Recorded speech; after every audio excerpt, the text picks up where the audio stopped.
Good morning. I haven't seen you for a few days. We've been very busy.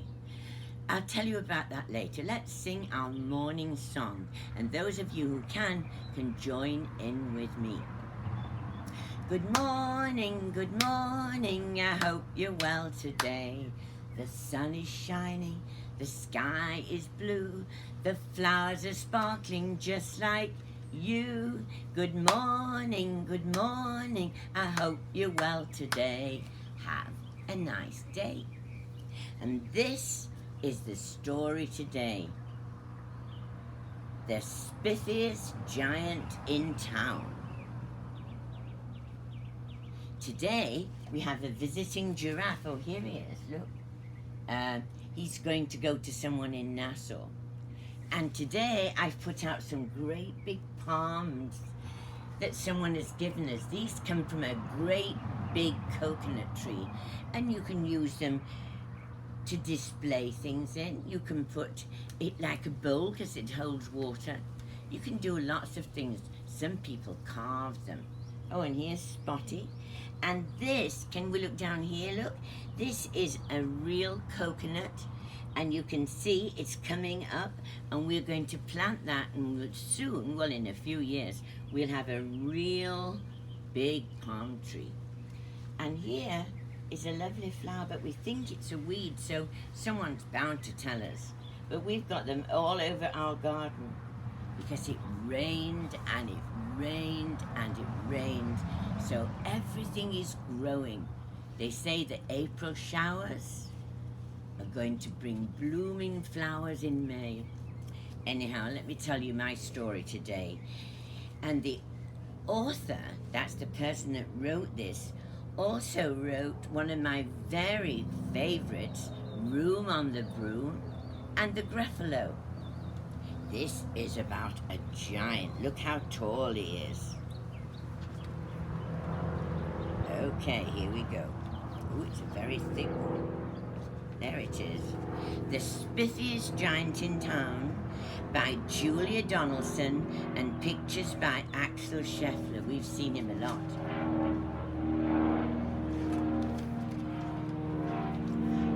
Oh, a big plane going over. Somebody must be traveling. Wow, hope they've got their mask. This is my mask. Isn't that pretty?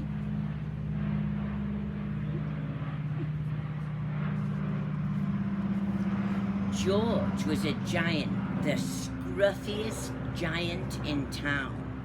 That means he was really not very nice. He always wore the same pair of old brown sandals and the same old patched up gown. I wish I wasn't the scruffiest giant in town, he said sadly. And there he is in the middle of the street. Look at his sandals and his very dirty gown. And all the little people doing their business, look, see? Car here and a lady pushing a pram, and we've got rabbits and gnomes and witches. George, oh, I missed a page, okay. But one day, George noticed a new store, or a new shop. It was full of spiffy clothes. So he bought a spiffy shirt, a spiffy pair of pants, a spiffy belt, a spiffy striped tie, some spiffy socks, and a pair of spiffy, shiny shoes. Now I'm the spiffiest giant in town, he said proudly. George left his old clothes behind in the shop. He was about to go home when he heard a sound. And on the sidewalk stood a giraffe who was sniffing sadly. What's the matter? Asked George. It's my neck, said the giraffe. It's so very long and so very cold. I wish I had a long, warm scarf. So there he's leaving his robe. Look, it's all patched. And look at his huge sandals. Now look at him, how spiffy he is. And here's the giraffe that's sniffing. Wonder what George is going to do. Cheer up, said George, and he took off his striped tie. It didn't match my socks anyway, he said, as he wound it around the giraffe's neck. It made a wonderful scarf. Thank you, said the giraffe. See, look at the giraffe, and now he's got George's tie wrapped all the way round his neck. As George strode towards home, he sang to himself, my tie is a scarf for a cold giraffe, but look me up and down, I'm the spiffiest giant in town. George came to a river, and on the boat stood a goat who was bleating loudly. What's the matter? Asked George. It's my sail, said the goat. It blew away in a storm. I wish I had a strong new sail for my boat.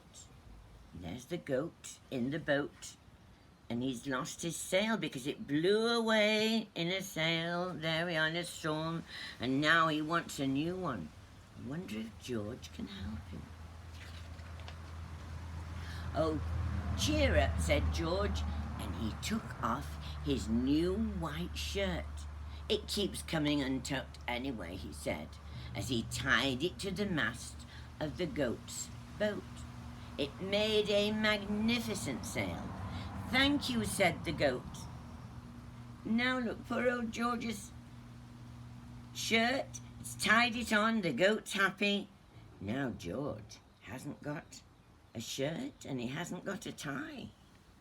George strode off singing to himself, my tie is a scarf for a cold giraffe. My shirt's on a boat as a sail for a goat. But look at me up and down. I'm the spiffiest giant in town. I don't think he's looking quite so spiffy.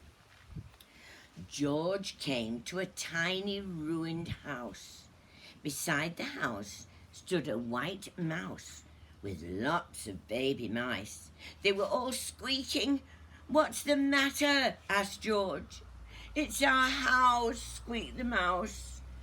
It burned down and we have nowhere to live. Oh, I wish we had a nice new house. And there's the mummy. Oh, look how many babies she's got. Look, see. I wonder what George is going to do now. Cheer up, said George, and he took off one of his shiny shoes. It was giving me blisters anyway, he said, as the mouse and her babies scrambled inside. The shoe made a perfect home for them. Thank you, they squeaked. It's like the little old lady who lived in a shoe. Look, all the mice are jumping. It's just perfect for them. But look at George. He's only got one shoe. George had to hop along the road now, but he didn't mind.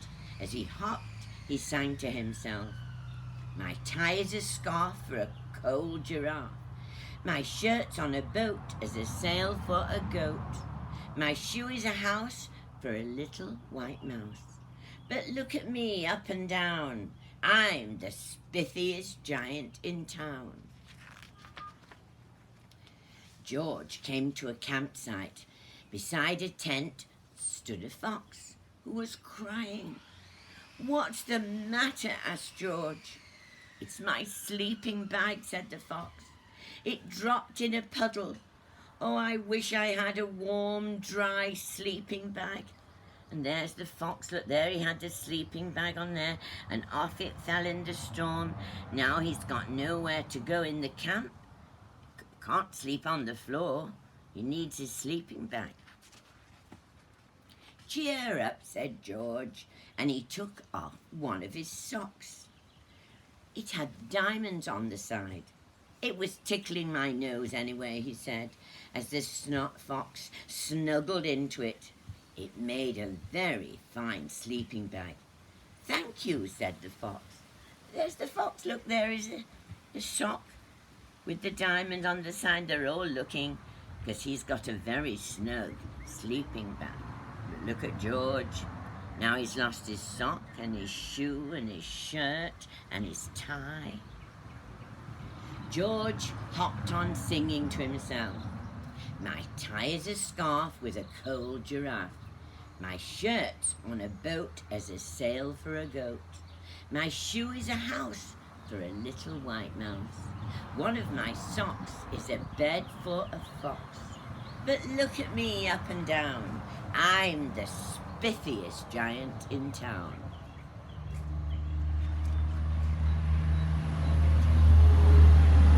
Ooh, now we've got a truck going by. Oh, goodness, people are coming out of their houses.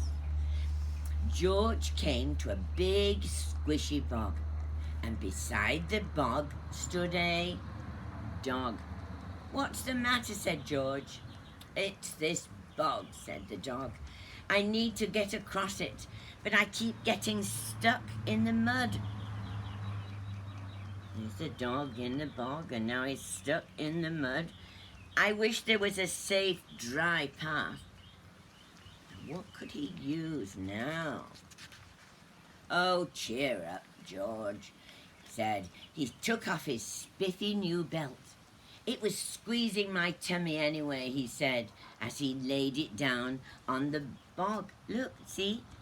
There's the belt. It was so big that he could use it on a path for the dog to go over the bog. Thank you, said the dog. And the wind started to blow, but George didn't mind.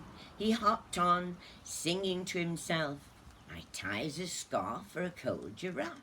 My shirt's on a boat as a sail for a goat. My shoe is a house for a little white mouse. One of my socks is a bed for a fox. And my belt helped a dog who was crossing a dog. But my pants are falling down. I'm the coldest giant in town. Oh dear, he's lost. Look, his pants are falling down because he lost his belt. He's only got his underwear on. Oh dear. My pants are falling down. Suddenly, George felt sad and shivery and not at all spiffy. He stood on one foot and thought, I'll have to go back to the shop and buy some more clothes, he decided. He turned round and hopped all the way back to the shop. I wonder what he will buy. But then it was closed when it got there. Oh no, cried George. He sank down on the sidewalk and a tear ran down his nose. He felt as sad as all the animals he'd met on his way home. Then out of the corner of his eye, he saw a bag with something familiar poking out of the top. George took a closer look. My gown, he yelled, my dear old gown, and my sandals. George put them on. They felt wonderfully comfortable. I'm the coziest giant in town, he cried, and he danced back home in his gown all the way down the road. See, there he is sitting out there. All he got left was, look, a shoe and a sock. And there's the bag that they threw out with his old clothes.